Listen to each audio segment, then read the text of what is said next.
స్వాగతం my channel. Mahesh Babu Rashmika romantic love స్టోరీలో 3వ భాగానికి స్వాగతం. హైదరాబాద్ నగరంలో మహేష్ బాబు సినిమా షూటింగ్ జోరుగా జరుగుతుంది.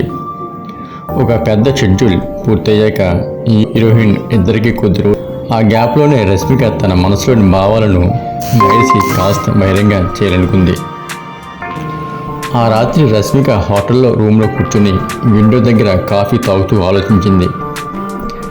మహేష్ ఎంత సింపుల్గా ఉంటాడో, స్టార్ అయిన కూడా మనుషుల్ని ఎంత ఇంపార్టెంట్ ఇస్తాడో, నేను నిజంగానే ఇష్టపడుతున్నానా లేక ఈ ఫ్రెండ్షిప్ వల్లే ఈ అనుభూతులు కలుగుతున్నాయా అని ఆమె మనసు లోపల యుద్ధం జరుగుతుంది. అదే సమయంలో మహేష్ బాబు తన గదిలో పుస్తకం చదువుతున్నాడు. కానీ పదాలు కనిపించినప్పటికీ మనసు మాత్రం రష్మిక దగ్గరే ఉంది. ఆమెతో ఉన్నప్పుడు టైం ఎలా గడిచిందో అర్థం కావడం లేదు. నేను ఇలా ఫీల్ అవ్వడం సరైనదేనా? ఆమె కంటే నేను వయసులో పెద్దవాడిని, కానీ మనసు మాత్రం వయసు లెక్కలు చూడదుగా అని మహేష్ తనలో తానే ఆలోచించుకుంటున్నాడు. మరుసటి రోజు ఉదయం షూటింగ్ లేదు కాబట్టి మహేష్ బాబు రష్మికను ఫోన్ చేశాడు. హలో రష్మిక, ఈరోజు నీకు ప్లాన్ ఏమైనా ఉందా అని సాఫ్ట్గా అడిగాడు. లేదు సార్, నేను ప్లాన్ చేసుకోలేదు. ఎందుకు అని అంది రష్మిక. అయితే మన ఇద్దరం బయటికి వెళ్దామా? కాస్త రిలాక్స్ అవుదాం. ఒక చిన్న ట్రిప్కి వెళ్దాం అనుకుంటున్నాను. వా, ఐడియా చాలా బాగుంది సార్. కానీ షార్ట్ ట్రిప్కి ఎక్కడికి వెళ్దాం? ఉస్మాన్ సాగర్ దగ్గరికి వెళ్దామా అని నేచర్ దగ్గర కాసేపు గడిపితే బాగుంటుంది అన్నాడు. రష్మిక సంతోషంగా అంగీకరించింది. మహేష్ బాబు రష్మిక ఇద్దరు కారు ఎక్కి బయలుదేరారు. కారు డ్రైవ్ చేస్తూ మహేష్, నువ్వు చాలా ఫ్రీగా సింపుల్గా ఉంటావు. ఈ స్టార్డంలో నీలో కనిపించిందంటూ రష్మిక అన్నాడు. Thank you sir. కానీ నిజం చెప్పాలంటే మీ దగ్గరే నేర్చుకోవాలి ఈ సింప్లిసిటీ. మీరు ఎంత పెద్ద స్టార్ అయినా మనసులో మాత్రం ఎంత డౌన్ టు ఎర్త్గా ఉంటారో చూసి ఆశ్చర్యపోయాను అని రష్మిక హృదయపూర్వకంగా చెప్పింది. మహేష్ నవ్వుతూ, అది మంచి స్నేహితుల వల్లే రష్మిక. నీలాంటి వాళ్ళు పక్కన ఉంటే ఇంకా బెటర్గానే ఉంటుంది అని చెప్పాడు. ఆ మాట విన్న రష్మిక కాస్త సిగ్గుపడింది. ఉస్మాన్ సాగర్ అందమైన గాలి, పచ్చని చెట్లు, ప్రశాంతమైన వాతావరణం ఆ ఇద్దరి మనసులను దగ్గర చేసింది. ఇద్దరు పక్క కూర్చుని సరస్వైపు చూస్తున్నారు. మహేష్ గారు అని రష్మిక అనుకుగా మొదలెట్టింది. అవును రష్మిక, చెప్పు. నాకు ఒక డౌట్ ఉంది. మీరు ఎప్పుడైనా నిజమైన లవ్ ఫీల్ అయ్యారా? మహేష్ కాసేపు మౌనంగా ఉండి తర్వాత చిరునవ్వుతున్నాడు. ఫీల్ అయ్యింది రష్మిక, కానీ నేను చెప్పలేకపోయాను. ఎప్పుడూ కెరీర్ రెస్పాన్సిబిలిటీ అనే ఆలోచనలే ఎక్కువయ్యాయి. కానీ నువ్వు ఎందుకు అడిగావు? రష్మిక కొంచెం టెన్షన్ ఫీల్ అవుతూ, అసలు మాట ఏమిటంటే, నేను మీకంటే వయసులో చిన్నదాన్ని, కానీ మీ దగ్గర ఒక వింత ఫీలింగ్ కలుగుతుంది.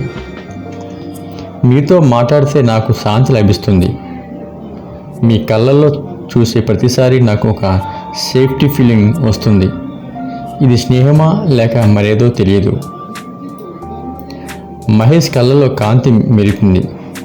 కానీ మాటలు వింటూ అతని మనసు లోతులు దాగి ఉన్న ప్రేమ మెల్లగా వెలుగులోకి వచ్చింది. రష్మిక, నిజం చెప్పాలంటే నేను కూడా నిన్ను చూస్తే ఇలానే ఫీల్ అవుతాను. నువ్వు నా లైఫ్లోకి రావడం ఒక గిఫ్ట్ లాంటిది. నేను నీతో ఉన్నప్పుడు ప్రపంచం మిగతా దాంట్లో నాకు ఆసక్తి ఉండదు. ఆ మాటలు విన్న రష్మిక కళ్ళలో నీళ్లు చేరాయి. సంతోషం, సిగ్గు కలగలిపిన భావాలతో అతన్ని చూసింది. ఇద్దరు కాసేపు మౌనంగా సరస్సు వైపు చూస్తూ కూర్చున్నారు. గాలి వీచిన ప్రతిసారి రష్మిక జుట్టు మహేష్ ముఖాన్ని తాకింది. మహేష్ ఆమె జుట్టును సర్దాడు. ఆ స్పర్శతో రష్మిక గుండె వేగంగా కొట్టుకుంది. మహేష్ గారు,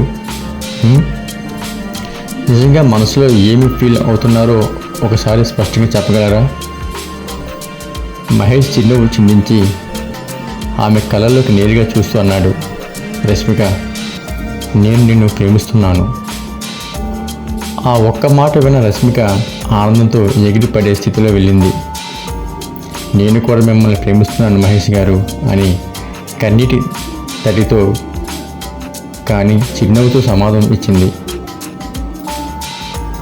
అలా ఇద్దరు ఒకరినొకరు గాఢంగా హత్తుకున్నారు. ఆ హత్తుల్లో ఎన్నో భావాలు కలిశాయి. ప్రేమ, నమ్మకం, సేఫ్టీ, ఆనందం. ప్రకృతి కూడా ఆ క్షణాన్ని ఆస్వాదించినట్లు చల్లని గాలి వీచింది.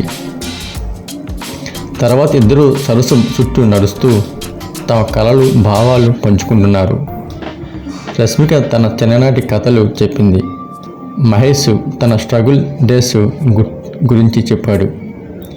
ఇద్దరి మధ్య దూరం ఒకసారి మాయమైపోయింది. ఆ రోజు సాయంత్రం తిరిగి హోటల్కి వస్తూ మహేష్ కారులో నెమ్మదిగా అన్నాడు, రష్మిక, మన లవ్ స్టోరీని బయటకు చెప్పడం కాస్త జాగ్రత్తగా చేయాలి. మనం సినిమాలో ఉన్న వాళ్ళం కాబట్టి చిన్న మాటలకే పెద్ద హైప్ క్రియేట్ అవుతుంది. అవును సార్, నేను కూడా అదే ఆలోచిస్తున్నాను. కానీ మనసులో మాత్రం ఇక ఎలాంటి డౌట్ లేదు.